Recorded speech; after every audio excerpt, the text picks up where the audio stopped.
Bienvenidos a la palabra gota a gota, llevando los principios doctrinales a la vida práctica. Hoy continuaremos con el estudio Unicidad, porque solo hay un único Dios. Con ustedes, el pastor y maestro Álvaro Torres. Soberano Dios, te damos gracias por este día maravilloso. Gracias por la revelación de la verdad. Ayúdanos, Señor, a comprenderla, a entenderla, a amarla, a proclamarla, a compartirla.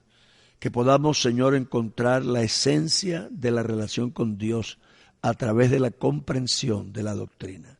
Enséñanos ahora, Señor, te lo suplicamos en el nombre de Jesús. Amén. Bien, hermanos, continuemos entonces analizando esta problemática del Hijo de Dios.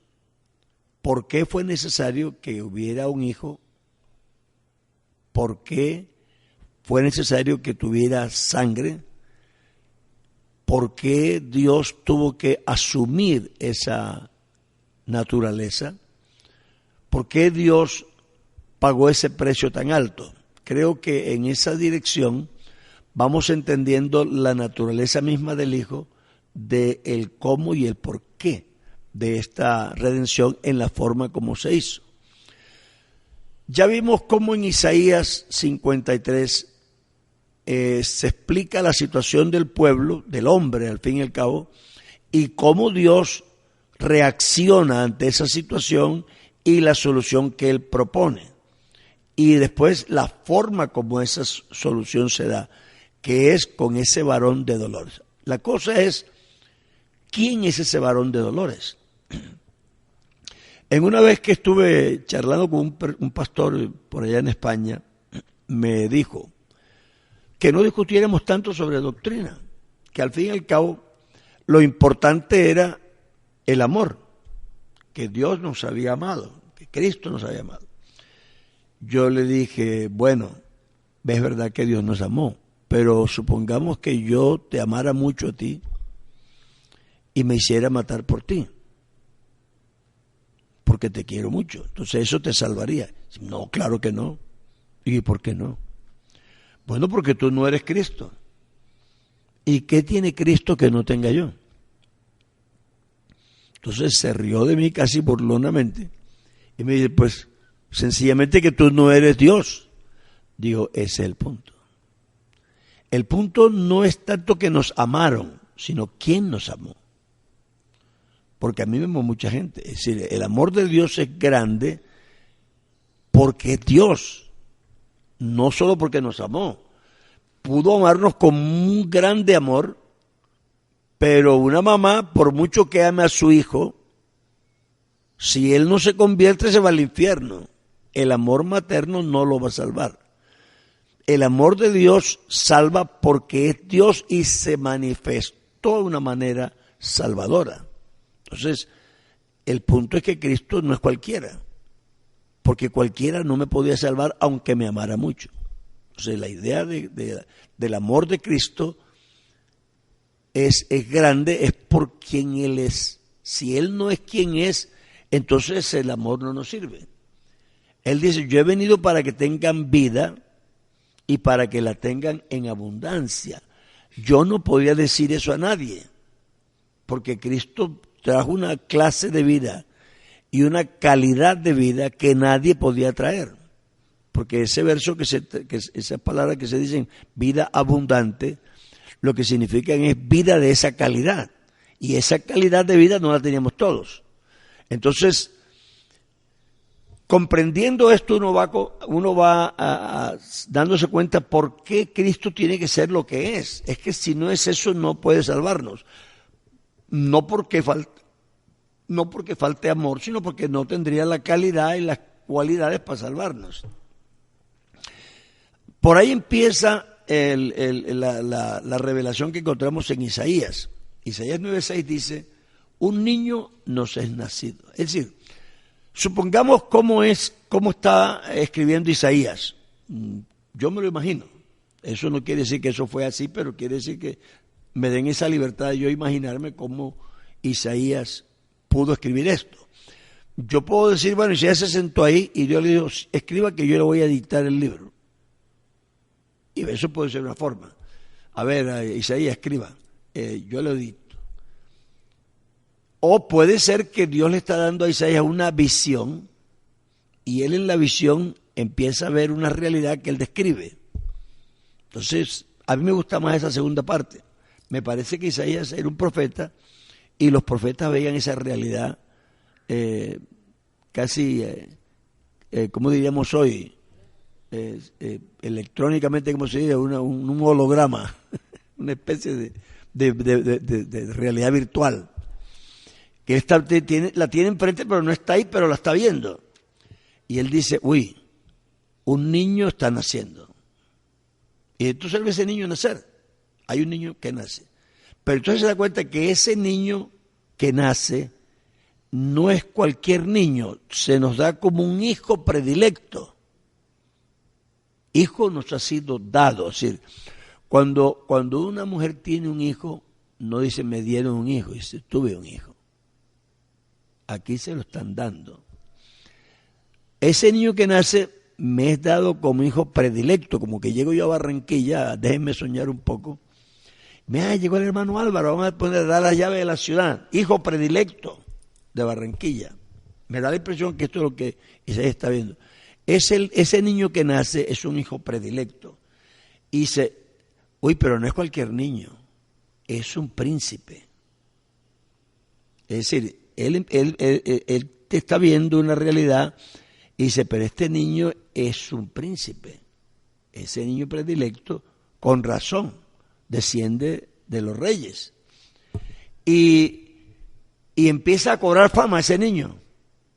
Empieza a crecer como persona y a darse a conocer y dice, uy, lo llaman admirable. Pero ya pasó de admirable, porque hace cosas extrañas, cosas que un hijo predilecto cualquiera no hace, ni un rey. ¿Se acuerdan ustedes cuando Naamán fue donde el rey y le dijo, pero tú, ¿a qué vienes? Me estás buscando desde la pelea.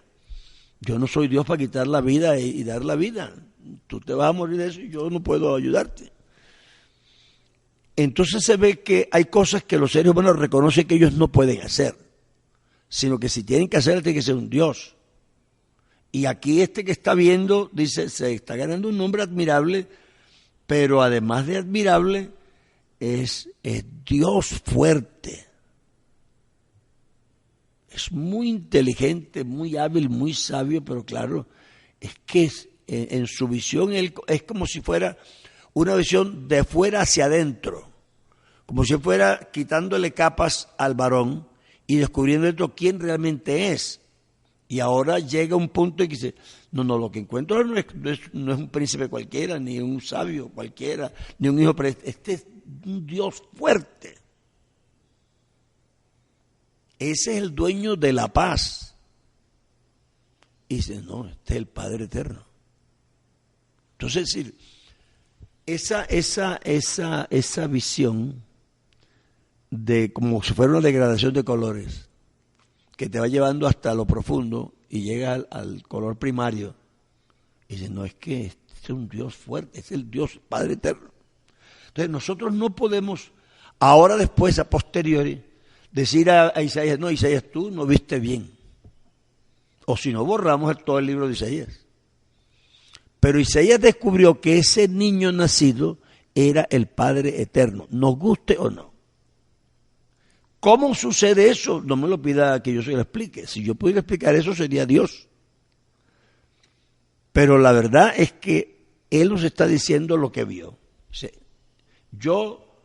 Regístrenme que yo no soy culpable de esto, pero lo que estoy viendo es lo que estoy diciendo. Este niño nacido es el Padre Eterno. En Lucas 1:35 dice, el Espíritu Santo, ya el ángel hablando con María, dice, el Espíritu Santo vendrá sobre ti y el poder del Altísimo te cubrirá con su sombra, por lo cual también, y fíjese, esa palabra por lo cual, aquí es causativa, es decir, nos está diciendo a nosotros la razón de ser. No cualquiera puede decir, yo también soy hijo así, no. Aquí es porque se explica que el Espíritu Santo es el que genera este ser. Y dice, por lo cual, así que Cristo no es que se ganó eso ni siquiera por lo que hizo, sino por lo que era. Dice, por lo cual, porque fue producto de un engendro del Espíritu Santo, por lo cual también el santo ser que nacerá será llamado Hijo de Dios. Así que la esencia de Cristo viene dada es porque es generado por el Espíritu Santo. Entonces, aquí estamos hablando del Hijo, no del que nació de María. Es el que nació de María, no es un humano cualquiera, es un humano, pero no es un humano cualquiera. Su papá es el Espíritu Santo. Y entonces, aunque su mamá es una señora común y corriente, su papá no es común y corriente, es único. No hay otro como él. No se puede comparar con... Casi cualquier comparación sería una falta de respeto. No tiene comparación, es incomparable. Y dice que esa es la razón por la cual él se le llama Dios, porque fue engendrado por el Espíritu Santo, no por otra cosa. Aunque no hubiera hecho ningún milagro, igual su esencia era así. Eso no es por lo que hizo. Lo que hizo fue consecuencia de lo que era, que es muy distinto. Lo que era no lo convirtió él en hijo de Dios, sino que hizo esas cosas porque era. Y porque su padre era el Espíritu Santo. En Hebreos, el capítulo 1, el verso 5, ya nos trata de explicar cómo es este asunto de que él era hijo del Espíritu Santo. ¿Qué quería decir eso? Dice, porque ¿a cuál de los ángeles dijo Dios jamás, mi hijo eres tú? Yo te he engendrado hoy. Aquí lo está comparando con los ángeles, que son los seres más cercanos a Dios. Y dice, bueno, ni siquiera a los ángeles. Nunca, ningún ángel Dios le dijo, tú eres mi hijo, yo te engendré. Él será hijo por creación, pero no por generación. Jesucristo es el unigénito, así que es el único engendrado. Los demás todos son hijos de Dios por creación. Entonces dice, ¿a cuál de los ángeles dijo Dios jamás, mi hijo eres tú, yo te he engendrado hoy? Y otra vez, yo seré a él padre, y él me será a mí hijo. Y otra vez, y esto sí que me suena a mí grande, créamelo, cuando introduce al primogénito, porque Jesucristo no solo era el unigénito, también fue el primogénito, porque era el primero y el único que nació así. Y otra vez cuando introduce al primogénito en el mundo dice, adórenle todos los ángeles de Dios. Vean, cualquier cristiano ortodoxo que sepa de lo que la Biblia enseña, sabe que no se adora a nadie más que a Dios. Eso no se permite en la Biblia. Cuando Juan se encontró con el ángel en Apocalipsis, se tiró a adorarlo. Juan mismo dice, yo lo fui a adorar. Y el ángel le dijo, mira, no lo hagas. Yo soy un siervo como tú. Adora a Dios. Es decir, si al introducir a Cristo en el mundo se le manda a los ángeles a adorarlo, esto es un asunto serio. Es un asunto serio. Si Cristo se dejó adorar y no era Dios, entonces sería un fanfarrón. Sería un prepotente cuando no merecía eso. Pero Cristo nunca rechazó que lo adoraran. Algunos yo creo que no lo adoraron, algunos se postraron ante él porque esa era una forma de saludo de esa época. Pero en otros lugares no se puede evitar. El hombre que recibió la vista lo adoró. Tomás lo adoró. Cristo no dijo, no me adores, sí. Déjelo que me adore. Esa señora que le echó el perfume, ella no estaba haciendo cualquier acto vano. Y los otros que tenían algo de comprensión no querían que lo hiciera. Y yo, déjenla, ella me está preparando. Es decir, Cristo tiene una naturaleza que es indiscutiblemente distinta a cualquier ser. Si usted le preguntan, o me lo han preguntado muchas veces en las emigraciones en todas partes, su padre, Jesús Torres, su madre, Carmen Forero, ¿dónde nació? En Barranquilla, ya. Si ustedes averiguan quién soy yo, no tiene mucho problema. Yo tengo una línea de papá y una línea de mamá y ya. No hay que hacer ninguna explicación especial. Pero en Romanos 9, cuando Pablo trata de explicar a Cristo, él encuentra un problema. Que a Cristo no se le puede explicar como al hermano Álvaro, porque es distinto. Él dice, bueno, según la carne, usted le dice, bueno, el hermano Álvaro según la carne viene la señora Carmen. No, yo nada más, Álvaro Torres, Jesús Torres y Carmen Forero ya.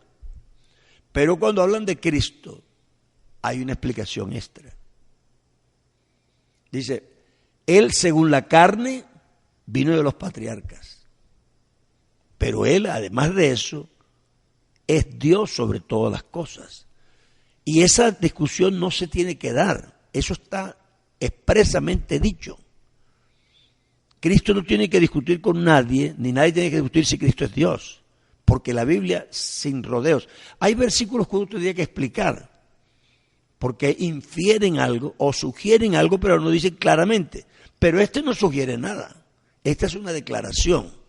Y dice, Cristo, el cual es Dios sobre todas las cosas. Y yo pregunto, ¿el Cristo quién es? ¿Qué significa la palabra Cristo? La palabra Cristo quiere decir el ungido, así que está hablando del ser que nació de María. Lo que llamamos hijo de Dios. De él es que está hablando. El Cristo, el ungido, es Dios sobre todas las cosas. Eso, ¿quién lo va a discutir? Quien lo discuta tiene que salirse de la verdad. Tendrá que inventarse una cosa que la Biblia sí dice con mucha contundencia. Él dice, vea, él según la carne, que es una explicación que solo se da de Cristo. Usted lea la genealogía, Ana dice, bueno, según la carne, Adán vino de tal o Noé vino de tal. No, él tiene una sola ascendencia. Pero en Cristo hay que hacer una explicación extra, que no se hace de nadie. Según los patriarcas, de los patriarcas vino según la carne. ¿Y según qué vino de quién? Porque ahí está una explicación extra. Dice, pero Él es Dios sobre todas las cosas, el Cristo. No está diciendo otra persona. Así que ese hijo de María, que se llama el Mesías, que se llama el Cristo, que se llama el Hijo de Dios, dice que es Dios sobre todas las cosas. Eso no tiene discusión. Si quedara alguna discusión, en 1 de Juan 1:20, dice, pero sabemos que el Hijo de Dios ha venido. El Hijo de Dios, no otra cosa. El Hijo de Dios ha venido y nos ha dado entendimiento para conocer al que es verdadero. ¿Y quién es el verdadero? En el que estamos. ¿Y en quién estamos? En su Hijo Jesucristo. ¿Y qué pasa con su Hijo Jesucristo? Pues que Él es el verdadero Dios y la vida eterna. Es decir, no veo cómo uno pueda discutir eso. La Biblia dice que Jesucristo es el verdadero Dios y la vida eterna. También dice que es descendiente de los patriarcas, según la carne. Así que Él es las dos cosas. Él es un hombre y es Dios. Hace años yo estaba jovencito, un hermano recién convertido, pero él había sido de una iglesia trinitaria, así que conocía la Biblia y el hombre manejaba bien. Pero la unicidad la tenía nuevecita. Entonces él trató de explicar el Hijo. Y claro, haciendo unas diferenciaciones que teóricamente son reales. Es decir, académicamente yo puedo decir cabeza, tronco y extremidades. Es un ser humano. Pero eso es académicamente. Materialmente, yo nunca voy a ver una cabeza por ahí sola. ¿Cierto? Ni voy a ver un cuerpo solo, ni las extremidades solas. Eso yo para explicar el cuerpo. Al explicar el cuerpo, yo académicamente puedo dividirlo teóricamente en cabeza, tronco y extremidades, pero obviamente yo sé que eso nunca lo voy a encontrar así en la naturaleza real. Así que eso pasa con Cristo y Dios. Yo puedo teóricamente explicar que Dios es Dios sin dejar de serlo y que Cristo es hombre sin dejar de serlo, pero ¿cómo están esos dos ahí? No puedo coger un bisturí y hacer una separación y decir, aquí está, por aquí, por aquí, por aquí, por aquí, por aquí, por aquí, por aquí va. No puedo. Eso no es así. Y nadie podrá. El que intente siempre se va a equivocar. Siempre. No habrá ningún hombre que coja un bisturí y diga, no, es que este es Dios y este es el hombre. Porque en Cristo eso no es posible. Cristo es un hombre, claro que sí. Pero es que dice, el cual es Dios sobre todas las cosas, también es Dios. Entonces, en este ser único, nosotros tenemos que entender eso. En Hebreos, en Primera de Juan dice eso. Dice, el cual es Dios sobre todas las cosas. ¿Quién? El Hijo. Eso no tiene otra explicación. La Biblia dice en el Evangelio según San Juan, en el principio era el Verbo. Y el Verbo era con Dios. Y el Verbo era Dios. Yo no puedo cambiar eso. Ni siquiera puedo explicar en qué manera, porque lo que explique será una comprensión mía, pero está como está. Está dicho. Dice así, en el principio era el Verbo, y el Verbo era con Dios, y el Verbo era Dios. Así que el Verbo era Dios. No importa cómo yo me lo explique. Yo puedo explicar el verbo de una manera, puedo explicar lo que es la palabra, puedo explicar lo que era la imagen de Dios, puedo decir muchas cosas que se ha oído. No importa lo que diga, era Dios. Y ese verbo se hizo carne. Así que me guste a mí o no, yo no puedo negar que el verbo se hizo carne y que el verbo era Dios. Así que ese es un silogismo facilito, ¿verdad? Dios se hizo carne, porque no hay otra manera de decirlo. Es decir, es tan simple que no hay salida. El verbo era Dios y ese verbo se hizo carne. Así que puede ser que haya algunas explicaciones, pero la conclusión primaria es que ese verbo que era Dios se hizo carne. No tengo otra. Porque además, como dije antes, hay versículos que uno tiene que explicar, pero hay otros que están explícitos, que voy a explicar. Bueno, hermano Álvaro, escuchándolo y antes de que empezáramos a grabar, hay un verso que es definitivo, está en Mateo, capítulo 1, dice, el nacimiento de Jesús, el Cristo fue así.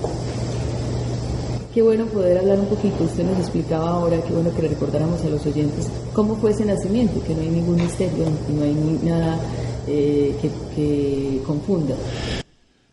Como le decía, ahora que estábamos fuera de micrófonos, la Biblia nuestra fue traducida por un español, si no era un colombiano. Entonces algunas expresiones de pronto en castellano colombiano no tengan el valor, el mismo valor lingüístico. Pero lo dice fácil, dice, el Espíritu del Señor vendrá sobre ti y te hará sombra.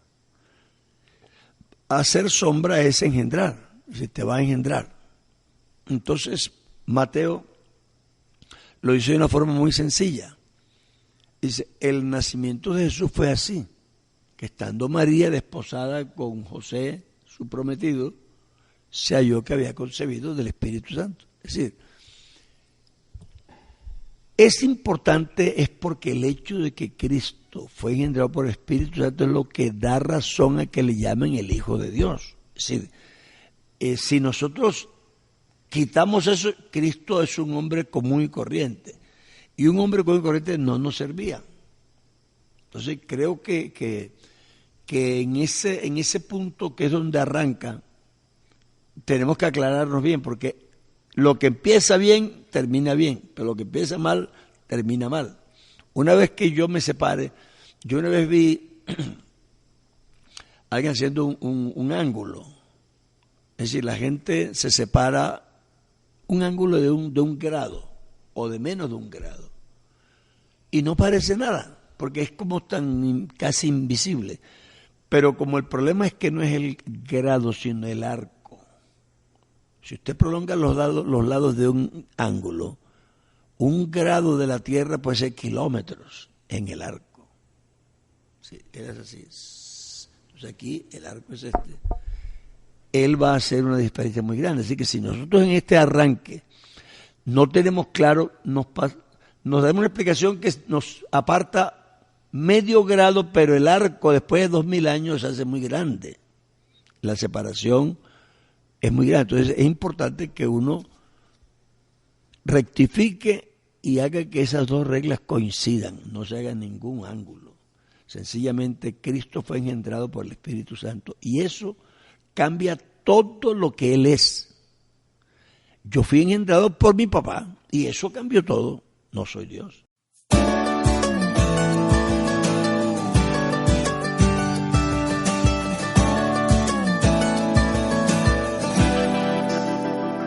Aunque me golpeen, aunque con palabras necias me hieran,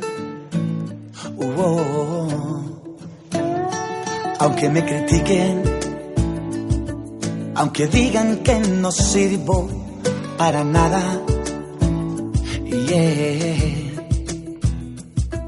aunque duden de tu bondad, aunque nieguen tu grandeza, solamente sé que a mi lado siempre tú estarás. Solamente hay uno que descendió del cielo a la tierra para darnos su perdón. Solamente hay uno que se llenó de misericordia y nos dio todo su amor. Él es Jesús, es mi Jesús, quien extendió su misericordia y en sus brazos me tomó.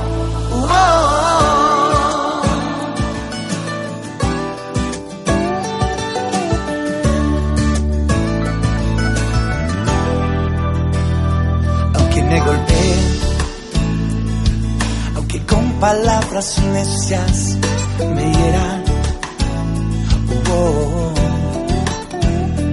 aunque me critiquen, aunque digan que no sirvo para nada,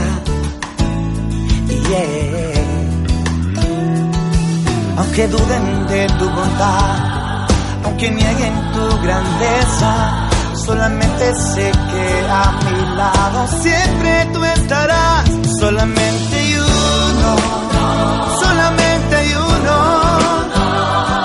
que descendió del cielo a la tierra para darnos su perdón. Solamente hay uno que se llenó de misericordia y nos dio todo su amor. Él es Jesús.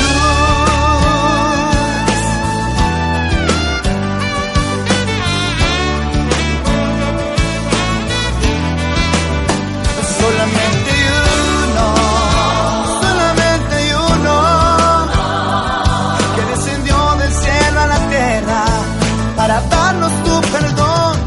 Él es Jesús, es mi Jesús, misericordia y en sus brazos me tomó.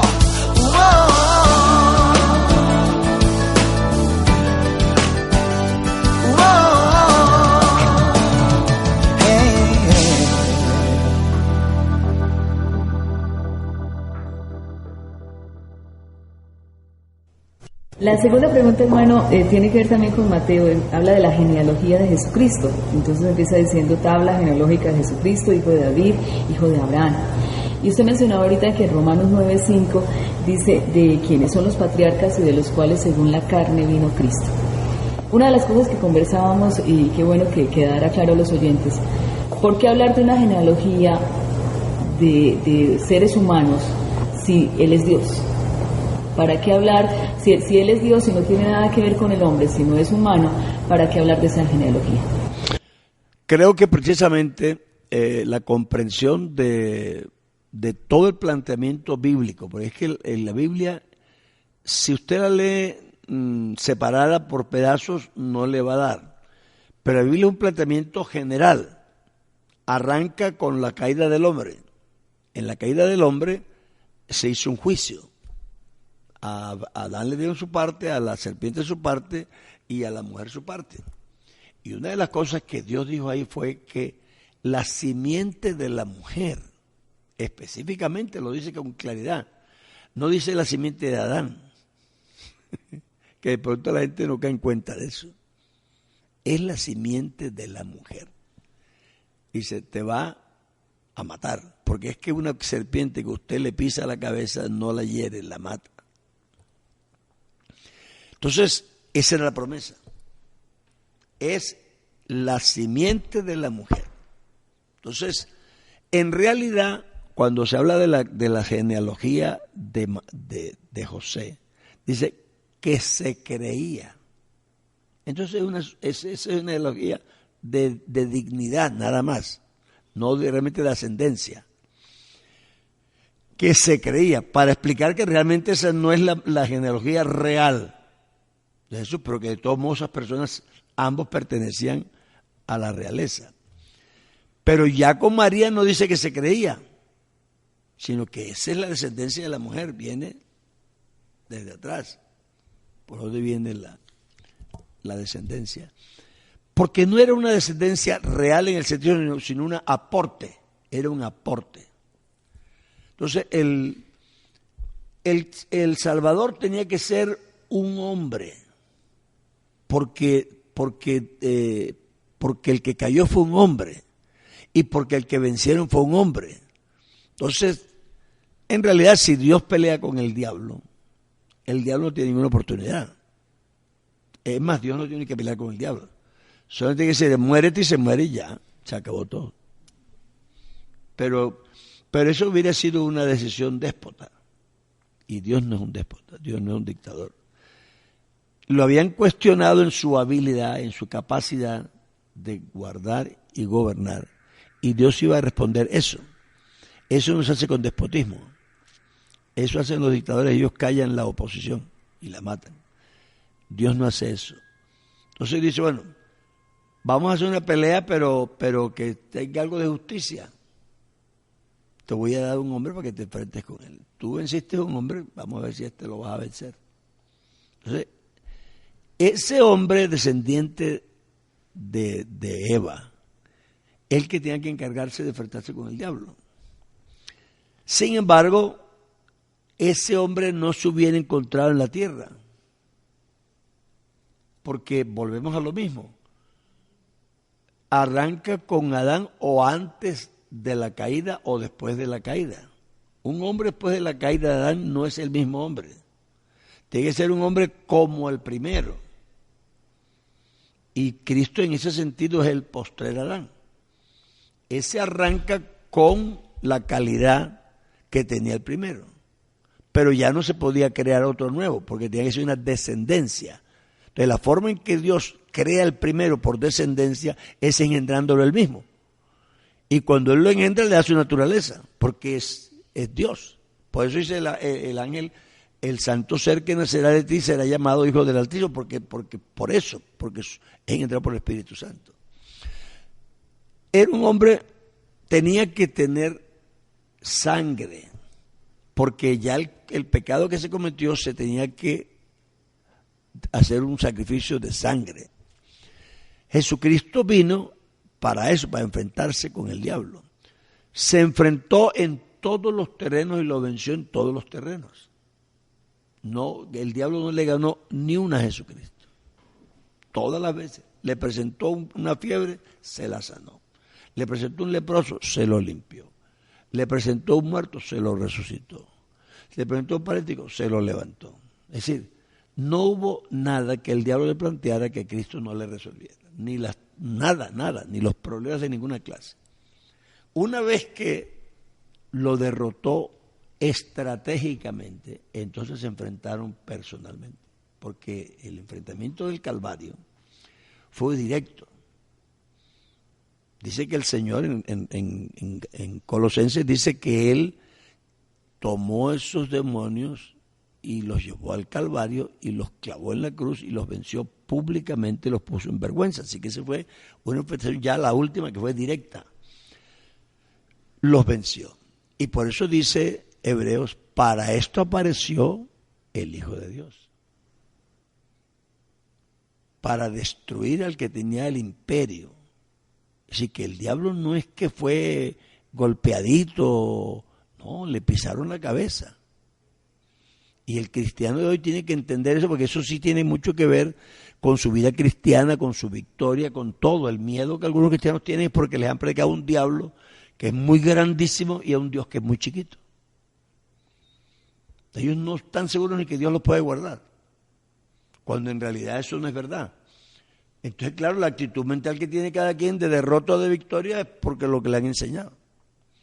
Pero el diablo, la Biblia dice que para esto apareció el Hijo, para destruir, no era para medio arreglar, para destruir al que tenía, sí lo tenía, pero se lo quitó. Y cuando Cristo resucitó, Él tenía un trofeo que mostrar. Dice, tengo las llaves del infierno y de la muerte. Así que aquí está todo en manos de Jesús. Y dice la Biblia también que a Él están sujetos, no van a estar. A Él están sujetos, sean tronos, sean potestades, sean dominios, lo que sea, todo está sujeto a Cristo. Entonces, la victoria de Cristo fue total. Entonces, el hombre tenía que ser que se enfrentara al diablo, porque era el hombre que tenía que vencerlo. Pero además tenía que tener sangre para poder hacer el sacrificio. El sacrificio de sangre no era para el diablo. El sacrificio de sangre era para aplacar la ira de Dios, porque el que fue ofendido fue Dios que puso la ley y los hombres la quebrantaron. Entonces la justicia de Dios necesitaba ser reparada. Y eso se reparó con un sacrificio, eso que es un sacrificio de paz, o el sacrificio de la expiación. Entonces nosotros necesitamos entender que el sacrificio de Cristo no era para satisfacer al diablo, ni pagarle al diablo un rescate por un secuestro. Era un rescate del hombre que había perdido su posición porque violó la ley de Dios. Así que al que había que, cuando el gobierno pone una multa, la multa es para reparar al que puso la ley. Y la cobra el gobierno, no la cobra un delincuente. Oiga, usted se volvió el semáforo, págueme. No, es el gobierno que te pone la multa. Entonces, es importante entender eso porque así es como uno entiende la redención. La redención no pudo ser incompleta, si no, no es redención. Si yo vendí este bolígrafo por 15,000 pesos, yo lo voy a redimir con 15,000. No lo puedo redimir con 10. Porque el valor de redención, de rescate o de recuperación es de 15. Entonces, la redención que pagó Cristo no pudo ser incompleta. Pues con todo el respeto que tengamos por la Iglesia Católica, ese es uno de los grandes defectos de su doctrina. Que la gente va al purgatorio porque el precio que se pagó no es completo, entonces la persona tiene que ir allá a terminar de pagar. No, Cristo pagó todo, la pena y la culpa, y nos redimió del pecado. Hermano Álvaro, si retomamos, en el programa anterior estuvimos hablando sobre doctrinas como el docetismo o esas doctrinas que dicen o Dios, o Jesús es solo hombre o Jesús es solo Dios. Todo este programa hemos estado hablando que era hombre y era Dios. ¿Qué implicaciones tiene eso para nuestra fe? Un poquito de lo que usted está diciendo. Tiene mucho. Es decir, un hombre solo no nos servía, porque no se podía conseguir aquí un hombre que tuviera esas cualidades. Un Dios solo no nos servía, porque Dios no está no tiene las cualidades, las características que se exigían. Él tuvo que crearlas o que darle posibilidad que existieran. Entonces nosotros necesitamos un hombre Dios o un Dios hombre. Necesitamos una persona que gozara de esas dos cualidades. Fíjese usted lo que dice la palabra de Dios en Filipenses. Y me gusta que lo digamos lento.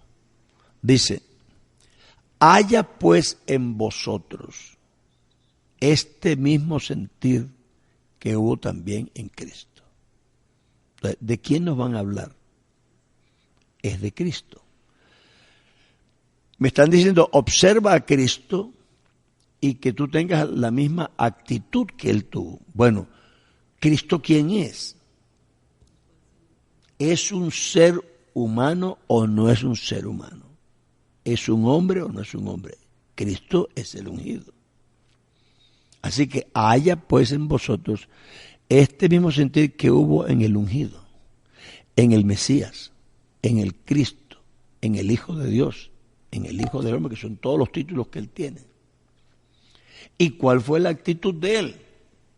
Y aquí viene lo grande, que siendo en forma de Dios, ¿quién era en forma de Dios? Era el Cristo, era el Mesías, era el ungido, era el Hijo de Dios. Así que el cual siendo en forma de Dios, no se aprovechó de eso para jactarse, para atropellarnos, ni atropellar a nadie. Antes, más bien, se despojó a sí mismo. ¿Quién se despojó y de qué? Porque un hombre no se puede despojar de ser hombre. Ni un hombre se puede humillar por seguir siendo hombre. Ser hombre no es una humillación. Si yo soy hombre, yo soy hombre. Me humillaría si me hago perro. Pero yo, si sigo siendo hombre, no me humillo en nada. Así que el cual, siendo en forma de Dios, no tuvo como cosa que aferrarse el hacerse igual a Dios. Antes bien se humilló a sí mismo. ¿Y cuál fue su humillación? Que tomó forma de siervo. Así que él se proyectó como un siervo. ¿Quién? El que tenía forma de Dios. Ese versículo está claro. No, es decir, si no lo queremos entender, porque no queremos. El cual, siendo en forma de Dios, no tuvo como cosa que aferrarse al hacerse igual a Dios. Antes se humilló a sí mismo, tomando forma de siervo. Porque Dios, como Dios, no podía pasar por todas esas cosas. Es decir, Él tiene que tener una transformación o una adecuación más correctamente a la situación que se iba a vivir. Entonces, y estando en su condición de siervo, ahora ya, dice, yo primero tengo que buscarme la manera de poder vivir eso. Y una vez que consigo esa manera, ahora sí lo voy a vivir. Más bien se humilló y tomó forma de siervo, y estando en la condición de siervo, se hizo obediente, porque a Dios no le obedece a nadie, Dios es soberano. Pero Él buscó una manera en la que Él pudiera estar sujeto a la misma ley que Él hizo y respetarla, porque si no hubiera sido un arrogante. Y Él no se aferró al hecho de que tenía forma de Dios para entonces ser un arrogante. Sí, no, yo no cumplo eso. Cuando quiera lo cumplo, cuando quiera no lo cumplo. No. Me voy a humillar, porque para Dios tomar forma de siervo y ser obediente es humillarse. Se humilló a sí mismo, tomando forma de siervo, y estando en condición de siervo, aprendió a obedecer, aprendió la obediencia. y llegó hasta la muerte, y muerte de cruz. Entonces, eso es lo que la Biblia dice, pero simplemente es que si lo lee uno con calma no tiene discusión. Esa es la grandeza del Cristo. Entonces, la Biblia sí enseña en todas partes que Cristo era hombre y era Dios, las dos cosas. Y lo dice con mucha claridad, sin mucho enredo, sin mucha complicación. Así que eso es lo que Dios dice. Fíjese usted lo que nosotros encontramos. ¿Qué es lo que quiso ver Moisés? ¿Verdad? Él le dice al Señor, muéstrame tu gloria. Bueno, yo le digo a usted, muéstrame su gloria. ¿Y qué me muestra usted? Entonces Dios le entendió a Moisés lo que él quería ver. Muéstrame tu gloria. Y entonces Dios le dice, no verás mi rostro, porque no me verá hombre y vivirá. Así que cuando Moisés dijo, muéstrame tu gloria, Dios le entendió que él quería ver su rostro. Y él dice, no verás mi rostro porque no me verá hombre y vivirá. ¿Entiendes? Después le dice, bueno, te mostraré mis espaldas. Pero le hace unas advertencias que no tienen nada que ver con las espaldas. Porque yo, ¿por qué le tengo que decir a una persona? Te voy a mostrar mis espaldas, pero tendré misericordia del que tendré misericordia y me compadeceré del que me compadece. No tiene sentido. Es decir, no encuentra uno una respuesta coherente en eso. A menos que lo que le voy a mostrar también no era en sus espaldas, porque Dios no tiene espaldas. Yo diría que Dios le iba a mostrar la otra cara de la moneda. Es decir, Moisés conocía una cara que era el pacto de Dios con Israel, la tierra prometida, todo lo que Dios les había dicho. Dice, pero yo tengo otra gente de la cual voy a tener misericordia y no te puedo dar explicación. No preguntes, porque no te puedo explicar. Tú no lo vas a entender, pero te lo voy a mostrar para que lo veas. Y Dios le muestra la otra cara de la moneda. Ok, los años pasan, no fue posible que Dios le mostrara su rostro, porque no me verá hombre y vivirá. Esa fue una realidad histórica, no teológica. Es una realidad de ese momento. Entonces, cuando ya Jesús está aquí, Felipe le hace la misma pregunta, la misma. Muéstranos al Padre y estamos satisfechos.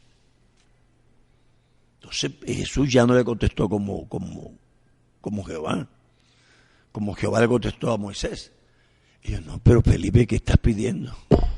Es decir, entonces yo perdí el tiempo contigo, pues. Hace tanto tiempo que estoy con vosotros y no me has conocido, Felipe. El que me ha visto a mí, ha visto al Padre. ¿Cómo dices tú? Muéstranos al Padre. En otras palabras, lo que era imposible en la ley y en la época de Moisés, Cristo lo hizo posible. Porque aunque digamos que no, la Biblia dice que Cristo es la imagen del Dios invisible. Es decir, es la expresión visible del Dios que no se ve. Así que Dios hizo una manera de que el hombre lo pudiera ver. Y esa manera de que lo pudiera ver es Cristo. En la Biblia hay dos expresiones que dicen, a Dios nadie le vio jamás. Dios Espíritu es invisible, nadie le ha visto así, pero siempre que usa esa expresión hay una explicación. A Dios nadie le vio jamás, pero el Hijo que estaba en el seno del Padre le ha dado a conocer. Así que Él esencialmente es invisible y no se ve, pero Él se hizo una manera en el Hijo de que lo pudieran ver. Nadie puede decir que yo vi a Dios Espíritu, porque Dios, los espíritus no se ven. Pero no solamente los hombres, es que en Primera de Timoteo 3:16, donde dice que grande es el misterio de la piedad, Dios ha sido manifestado en carne, etcétera, también dice visto de los ángeles. Es decir, que esa forma de ver a Dios ni los ángeles la habían visto. Porque uno no sé por qué se entretuvo en el primer renglón y lo demás lo dejó así. Pero lo demás también dice otra cosa. Visto de los ángeles. ¿Por qué? Porque la Biblia dice allí Dios y no otra persona, no otro ser. Es Dios el que se manifestó en carne. Y la palabra manifestarse que está ahí es faneró. Y faneró es la materialización o la expresión visible de algo, mostrarse físicamente. Así que Dios sí se hizo visible. Eso dice ese versículo. Si uno no lo quiere aceptar porque se empecina, ok, pero eso es lo que dice el versículo. Que Dios fue manifestado, es decir, fue hecho visible en carne. Nosotros necesitamos entender que ese Cristo, vean, faneró significa hacerse visible, poner de manifiesto, aparecer. Eso es lo que significa la palabra. Hacerse visible, poner de manifiesto, aparecer. Así que sin contradicción, Dios se hizo visible. Eso es lo que dice el versículo. Lo que era imposible. En Juan es al revés. En Juan dice, a Dios nadie le vio más, pero en el contexto del argumento de la epístola de Juan es al contrario. Está diciendo contra el docetismo de que la gente no creía en la carne de Jesús, sino que era una ilusión y que era realmente espíritu. Y él dice, el que no cree que Jesús es venido en carne es anticristo. Y dice, a nadie le vio jamás, pero el Hijo que está en el seno del Padre es que lo da a conocer, está con nosotros. Es decir, más bien dice al revés, el que no cree que Dios se manifestó y se hizo visible en el Hijo, porque no le vio jamás nunca en espíritu y no le van a ver. Los espíritus no se ven. Dios se buscó una manera de hacerse visible y esa forma de hacerse visible es Cristo. Y esa forma de hacerse visible va a quedar por toda la eternidad. A Dios siempre le vamos a ver en la faz de Jesucristo. Esa es la imagen que Él se hizo. Así que Él no, igual que ustedes no ven mi espíritu. Ustedes ven es mi apariencia externa. Entonces Dios se hizo una apariencia externa para hacerse visible, pero a Dios espíritu obviamente que no se ve, si los espíritus son invisibles. Entonces, pero no olvidemos que tengo teofanías en el Antiguo Testamento. Sí que Dios se hizo visible de forma angélica. Así que eso no es nuevo. En Cristo es una manifestación permanente. A Dios nadie le va a ver en espíritu porque los espíritus no se ven. Le veremos en la faz de Jesucristo. Esa es su imagen, ese es lo que la Biblia se enseña, es que Cristo como apariencia expresa de Dios en este momento es la función de hijo, ejerce como hijo. Esa manifestación se está usando es para eso, para hacer todo lo que el Mesías tenía que hacer. Pero cuando la función de Mesías no sea necesaria, como muchas cosas no van a ser necesarias, las profecías acabarán, las lenguas acabarán, la apariencia física de Cristo como Mesías tampoco tendrá función, entonces Él ya será la expresión visible permanente de Dios. Gracias por sintonizar la palabra gota a gota. Esperamos que se tome un momento para escribirnos y dejarnos un mensaje de cómo este ministerio radial ha aportado para su crecimiento espiritual. Escríbanos a la nueva radioepoch@gmail.com